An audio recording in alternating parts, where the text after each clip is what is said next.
দাহিয়াতুল কলবি ইনি এমন বিখ্যাত মানুষ ছিলেন যে মেয়েদেরকে জ্যান্ত কবর দিতেন। আপনার অনেক হাজী সাহেব এখানে আছেন, মক্কা শরীফে যদি যান, কাবা থেকে নিয়ে আপনারা দেখবেন অনেকে উমরা করতে যান। উমরা করতে গেলে মসজিদে আয়েশাতে যান, যার নাম হলো তানঈম। এই তানঈমে গেলে, মসজিদে আয়েশাতে গেলে, যেখানে লাল বাসে করে উঠে আপনারা মসজিদে আয়েশাতে যান, ওর পাশেই দেখবেন জ্যান্ত মহিলাদের যে কবর দেয়া হয়েছে, ওই কবরটা পাশে জ্যান্ত কবর দেয়া হতো। এই দাহিয়াতুল কলবি যখন বিবির পেটে বাচ্চা ছিল, তখন তিনি চলে যান ব্যবসার উদ্দেশ্যে। ফিরে আসার পরে দেখছেন সুন্দর ফুটফুটে বাচ্চা, যে বাচ্চা বাপ আসার সাথে সাথে বাতাস করছে, নিজের কি করছে, বাপের গায়ে বাতাস করছেন। জোরে বলেন সুবহানাল্লাহ। দেখবেন আল্লাহ সুবহানাহু ওয়া তাআলা মেয়েদেরকে এইরূপ সৃষ্টি করেন, দেখবেন বাপের সঙ্গে মেয়েদের কানেকশনটা, মহব্বত অনেক বেশি। জোরে বলেন সুবহানাল্লাহ। এই দাহিয়াতুল কলবিকে ভালোবাসেন, ঘাম মুছিয়ে দেয়, বাতাস করেন, মহব্বত দেখে মনটা গলে গেল। শেষে বলছে, বিবি রে, এই যদি আমাদের বাচ্চা হতো কত না ভালো হতো। তখন বলছে, দেখো এই বাচ্চা তো তোমারই বাচ্চা, এই বাচ্চা এত সুন্দর, ঠিক তোমার মতো দেখতে, যার কারণে এর নাম দিয়েছি জামিলা। কি নাম দিয়েছি? জামিলা, অর্থাৎ সুন্দরী। কিন্তু আরবের নিয়ম নীতি ছিল, মহিলা হলে জ্যান্ত পুঁতে ফেলা। কি করলেন? দাহিয়াতুল কলবি বিবির উপরে চোখ বার করে বলছেন, বিবি তুমি কি জানো না আরবের নিয়ম নীতি কিছু বোঝো না? মহিলা হলে জ্যান্ত পুঁতে ফেলে দেওয়া হয়। নিষ্ঠুর দাহিয়াতুল কলবি নিজের মেয়েকে নিয়ে বার হয়ে গেলেন। মরুভূমি, এখন তো সব জায়গায় বিল্ডিং হয়ে গেছে, তখন তো মরুভূমি আর মরুভূমি, ফাঁকা জায়গা। কি করলে? নিয়ে গেলেন ওই মরু ময়দানে। নিয়ে যাওয়ার পরে গর্ত করতে শুরু করেন। ওই গর্ত করা দেখে কলিজার টুকরা সন্তান বলেছিল, ওগো আমার পিতা, ওগো আমার আব্বা, আপনি কেন গর্ত করেন? আপনার শরীরে ঘাম ঝরে যায়। নিজের মেয়ে নিজের জামা দিয়ে বাপের মুখের ঘাম মুছিয়ে দেয়, শরীরে লেগে যাওয়া ধুলাবালি বলি ঝেড়ে ঝেড়ে ফেলে দেয়। গর্ত যখন করে, মেয়ে জিজ্ঞাসা করে, বাবা আপনি এই গর্ত কেন করি?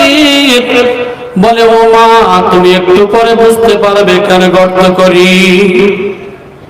অনেক বড় ঘটনা, আমি ছোট্ট করে উদাহরণ দেওয়ার জন্য বলছি। গর্ত করা হয়ে গেল। গর্ত করার পরে ডাক দিয়ে বলছে, জামিলা।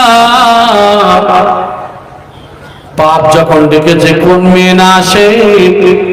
মেয়ে দৌড়ে আসলে, মেয়ে দৌড়ে আসার পরে ওই গর্তের কাছে গিয়ে বলছে, মা গর্তের মধ্যে কি আছে দেখো মা, গর্তের মধ্যে কি আছে। ওই সময় গর্তের মধ্যে কি আছে যখন বলে, মেয়ে নিচু হয়ে গর্তের দিকে তাকালে, নিষ্ঠুর পিতা পিছন থেকে ধাক্কা দিয়ে গর্তের মধ্যে মেয়েকে ফেলে দিলেন। গর্তের মধ্যে ফেলে দিয়ে পাথরটা নিয়ে মেয়ের উপরে নিক্ষেপ করে। মেয়ের শরীর থেকে রক্ত ফিনকি দিয়ে বের হয়। মেয়ে চিৎকার দিয়ে বলে, ও আমার আব্বু, আমি তো কোনো দোষ করি নাই। ওগো আমার পিতা, আমাকে ছেড়ে দেন, আমি দূর দেশে চলে যাব, সেখানে গিয়ে আমি ভিক্ষা করে খাবো, তবু তোমাকে আব্বু বলে আর ডাকবো না। ও নিষ্ঠুর পিতা, আমারে ছেড়ে দাও, ছেড়ে দাও। নিষ্ঠুর পিতা কোন কর্ণপাত করলেন না, নুড়ি পাথর নিক্ষেপ করলেন। শরীর থেকে রক্ত ফিনকে দিয়ে বের হয়, যে রক্ত ছিটকে নিজের পিতার গায়েও লেগে গেল, একটু দয়া মায়া কিছু হলো না। উপর থেকে নুড়ি পাথর বালি দিয়ে মেয়েকে চাপা দিয়ে দিল। আমার ভাইজানেরা, মেয়ে চিৎকার করে আব্বুকে ডাকে, কোন কর্ণপাত না করে চাপা দিয়ে নিষ্ঠুর পিতা বাড়িতে চলে আসে। আসার পরে বিছানায় শয়ন করলেন। বিছানায় শয়ন করার পরে আওয়াজ ভেসে ভেসে আসে, আব্বু আমি দোষী নয়, আব্বু আমি দোষী নয়, দোষী নয়, আমারে ছেড়ে দেন, দূরদেশে চলে যাব। আসলে ওই আওয়াজ তো ওখান থেকে আসে না, ওই আওয়াজটা যে আওয়াজ তখন মেয়ে দিয়েছে, আর ওই আওয়াজটা যেন তার বাপের কানে বারবার ধাক্কা দেয়। ওই পিতা চোখ থেকে ঝরঝর করে পানি পড়ে। আল্লাহর নবী সাল্লাল্লাহু আলাইহি ওয়াসাল্লাম নামাজে বসে আছে। দাহিয়াতুল কলবির দুইটা চোখ থেকে ঝরঝর ঝরঝর করে পানি পড়ে। পানি ঝরতে দেখে বলে, কি বাবা তুমি কেন কাঁদো, তোমার কি হয়েছে বলো। ওই সময়ে বললেন, ইয়া রাসূলুল্লাহ, ইয়া হাবিবাল্লাহ, হুজুর আমি একজন বড় অপরাধী, আমি জীবনে বড় ভুল করেছি। ইয়া রাসূলুল্লাহ আমি এমন ভুল করেছি আমার হয়তো আর ক্ষমা হবে না। কি এমন অপরাধ করেছো বাবা?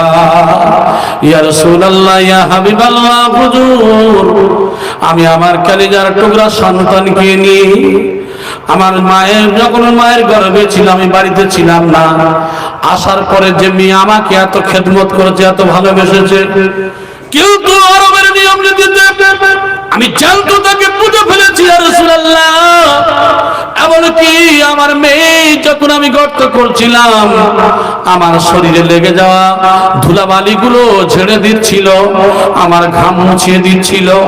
আমি নিষ্ঠুর পিতা, আমি পাষণ্ড পিতা, আমি আমার কলিজার টুকরো সন্তানকে নিয়ে গর্তের মধ্যে নিক্ষেপ করে পাথর মেরেছি।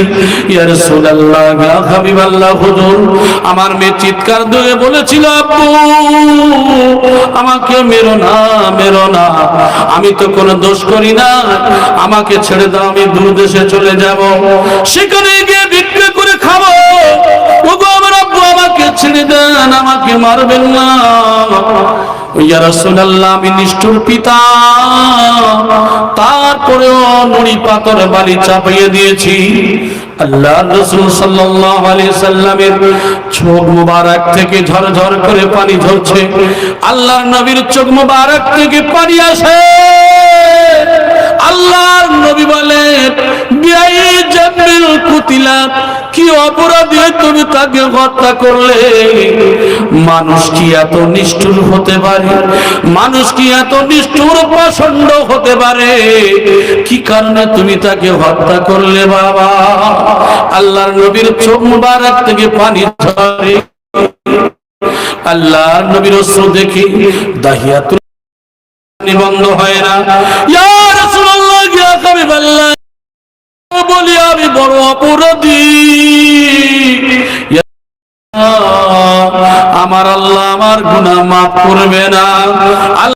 চোখ মুবারকের পানি নিয়ে বলেছিল, দাহিয়াতুল কলবি রে, তোমার জীবনে যে তুমি এত বড় পাপ করেছো, এত বড় অন্যায় করেছো, এই অন্যায়টা যে করে ফেলেছো তুমি আইয়ামে জাহেলিয়াতের যুগের ইতিহাস অনুযায়ী, সেই সময় তুমি ঈমান আনো নাই, তুমি অমুসলিম ছিলে, তুমি ছিলে মুশরিক, যেই কারণে তুমি এত বড় অন্যায় করেছো।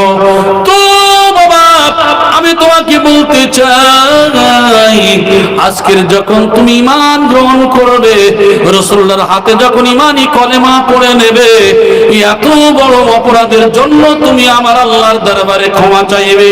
আমার আল্লাহ পাক রব্বুল আলামিন এত বড় রহমান, এত বড় রহিম, আমার আল্লাহ এত বড় গুনাহকে মাফ করে দেবে। দাহিয়াতুল কলবি মানে কলেমা পড়ে নিলেন, তওবা করে নিলেন। এত বড় অন্যায়কে আমার আল্লাহ মাফ করে দিলেন। সেই দাহিয়াতুল কলবি একজন সাহাবী হয়ে গেলেন। আরেকটু জোরে বলি সুবহানাল্লাহ। ও